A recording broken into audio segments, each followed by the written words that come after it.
Hey everyone, Catch 'em All Collectibles here, and today I have another Pokemon purchase video for you.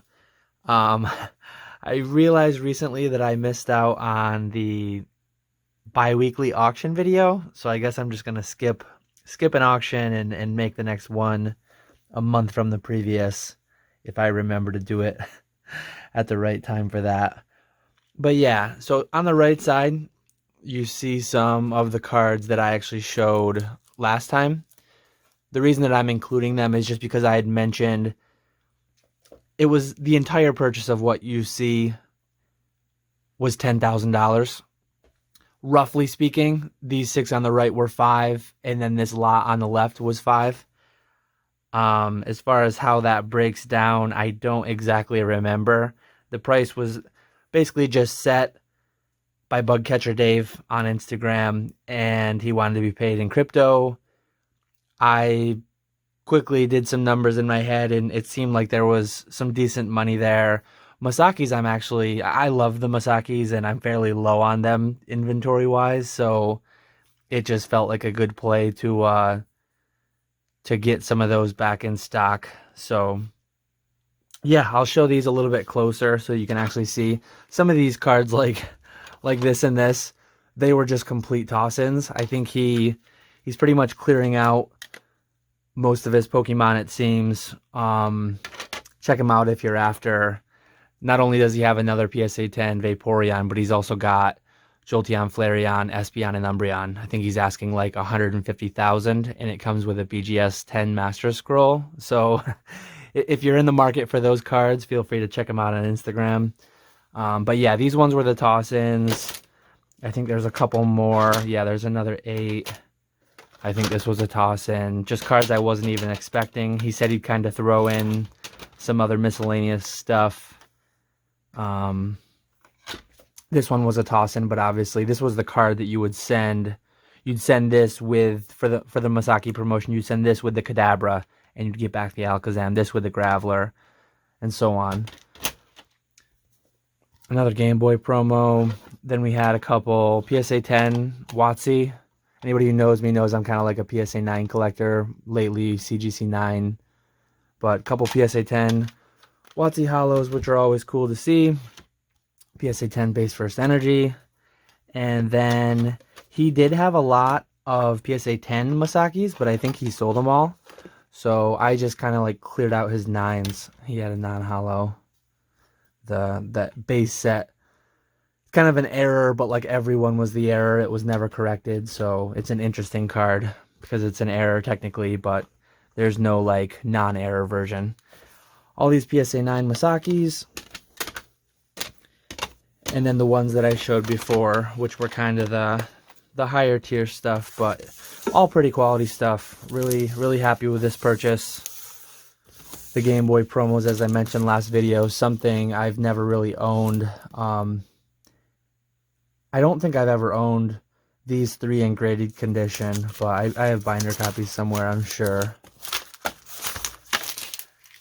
After the private Instagram purchase, I did find a couple cards that were just kicking around from, I think these are all from previous PWCCs. Again, I'm a CGC 9 collector, primarily speaking. That's where I find the most value. I picked this up in a recent block. Could have been a November one even. It's been a little while. But I want to keep a CGC 9 of the screen promos for myself. I sell a lot of the PSA 9s, PSA 10s. I love the cards. I've got, as I showed in the last video too, I've got a bunch of them. I'm going to continue to buy and sell a bunch of them.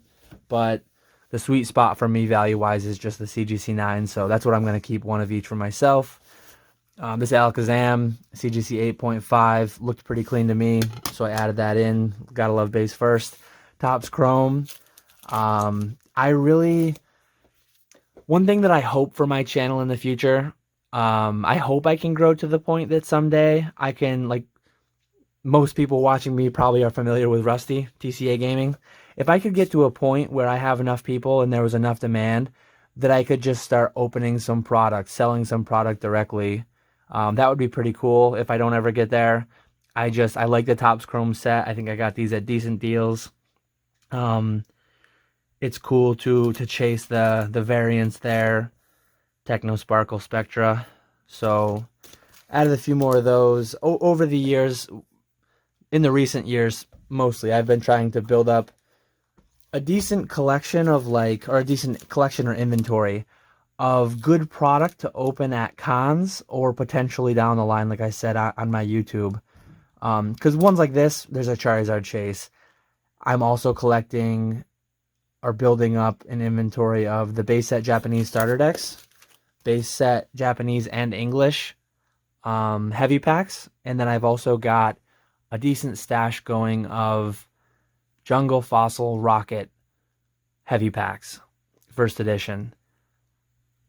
I've either bought collections that had a bunch of loose packs, or I've bought boxes, cracked them, graded the lights. I've opened some of the heavies, as you've seen in earlier videos on the channel, but yeah, I've also saved some here and there, either to open myself down the line, sell at a con, whatever.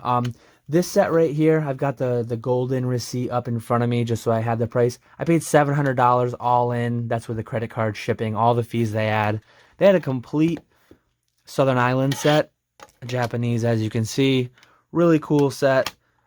Mixed grades. Again, it's not the ideal way to sell them in my opinion. So my thoughts with this is I had no other Southern Islands in my inventory. And now I have a complete set to just sell individually. I think there was a little bit of meat left on the bone, a little bit of margin for me to capture just selling them individually. You can see some of the decent ones in PSA 9, and then at the end here we'll have a few PSA 10s. None of the big hitters in PSA 10, but for me, $700 seemed like a really good deal. I guess Meryl's actually one of the pretty decent ones. It's been a month or two since I bought these, and I still haven't gotten them listed. I don't remember, but I did a quick eBay look as this was ending, and it seemed like there was going to be some money there, because I believe most of the 10s go for a couple hundred. Maybe the Meryl goes for a few more.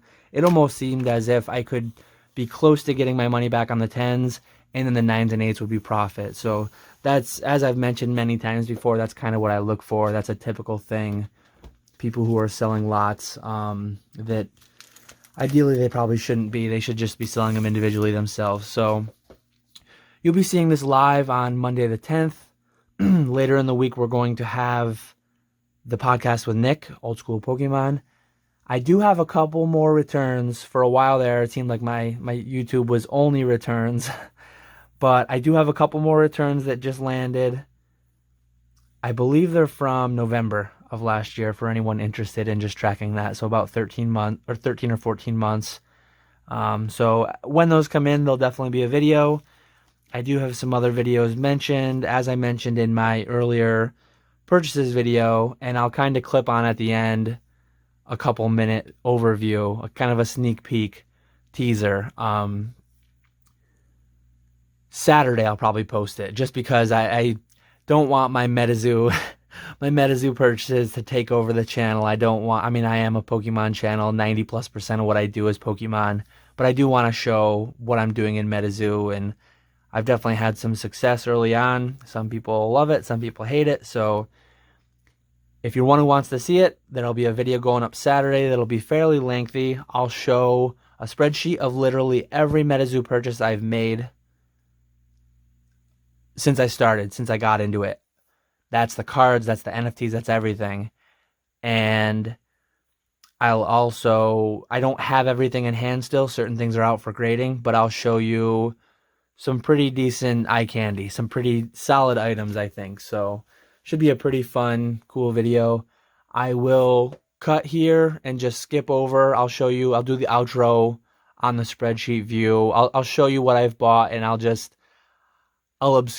hide the columns with the prices. So I will catch you over there. So we're back quick with the spreadsheet. A little bit of spoiler for Saturday's video on my MetaZoo purchases. I've got a little bit I need to add into here, but I split it up. This is everything I've bought on eBay. This is everything I've bought through the MetaZoo marketplace, and then this is everything I've bought on OpenSea, the NFTs. There's a couple other, I might have done a couple PayPal purchases. I also have some sales I haven't put in. And then, as I mentioned, I've got the prices hidden just to not fully spoil the video. But I'm not going to talk too in depth. If you want to just pause and see what's coming up. I threw this together so quickly. We've even got some nice typos in there. So yeah, Saturday, this is what we've got to look forward to, or what we've got to not look forward to. Don't watch Saturday if you don't like MetaZoo. Again, I don't really get. I get that people don't like it, but I don't get the disdain that some people have and how much they seem to hate it. And it's fine to not like it, but let people like what they like. Is my take on it. And I've enjoyed MetaZoo. So yeah, I think I've gone on long enough. I swear I'm not going to turn into a MetaZoo channel, and I'm not trying to shill any of this. I'm just, the point of this channel is to be open about my business and everything I'm doing business in, what I'm buying, why I'm buying it. I'm not trying to tell anyone what to buy. Buy what you like, buy what you enjoy, buy what you think might get you returns, but I'm just going to show you what I'm doing and why. Obviously, I've never done this with Pokemon completely, this whole thing. I sell too much of it. I buy too much of it to show everything. That's part of the reason I'm going to give just a full dive into MetaZoo. Someday, though, if there's interest, potentially I've contemplated doing my best buys, some of my worst buys, and then I really like the videos Nick does with full disclosure on everything. He doesn't hit them every month, but his like monthly purchase videos, I might do like a yearly, this is everything I bought, or this is everything I sold. So potential things to look forward to. Let me know in the comments below if you want to see how much I spent on Pokemon all in 2021, kind of like a year in review. Or I never intend to do best 5 investments to buy now, this, that type of thing. But hindsight videos, just these are the best 5 things I bought. This is what I learned. These are the worst 5 things I've bought. This is what I've learned. So if you have any interest in any videos like that, let me know. That's it for now. I appreciate you all watching, and I will catch you all later.